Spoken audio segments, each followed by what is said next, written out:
निसर्ग ऋतूच्या चक्रात जसं वर्षाला महत्त्व आहे तसंच महाराष्ट्राच्या राजकारणात वर्षाला तितकंच महत्त्व आहे आणि हे तुम्ही काही दशकांपासून जाणत आहात।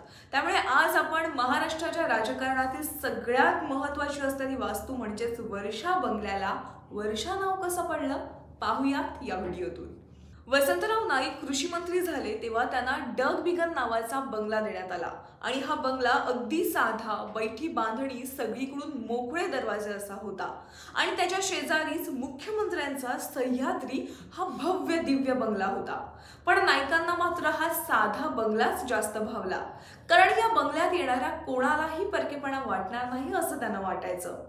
7 नोव्हेंबर 1956 रोजी नाईक कुटुंबासहित डग बिगनवर राहायला आले। त्या दिवशी त्यांचा मुलगा अविनाशचा वाढदिवसही होता। वसंतराव नाईकांना पाऊस, शेती, निसर्ग याबद्दल जिव्हाळा होता, त्यामुळे आल्या दिवशीच त्यांनी डग बिगनचं नामांतरण वर्षा असं केलं आणि कामकाजाला सुरुवात केली। मुख्यमंत्री कन्नमवार यांच्या आकस्मिक निधनानंतर वसंतराव नाईक यांच्याकडे मुख्यमंत्री पदाची जबाबदारी सोपवण्यात आली।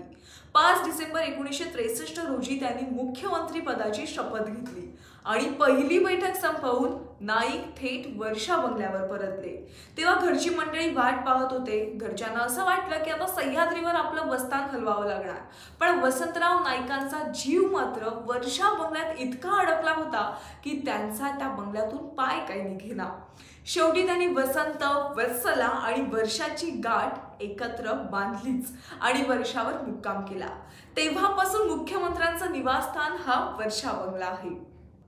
राज्याशी संबंधित अनेक महत्त्वाचे निर्णय, राजकीय आडाखे, कार्यकर्ते, नेते मंडळी आणि मुख्यमंत्र्यांच्या कुटुंबाशी संबंधित विविध क्षण या सगळ्यांचा साक्षीदार म्हणजे अर्थातच वर्षा बंगला।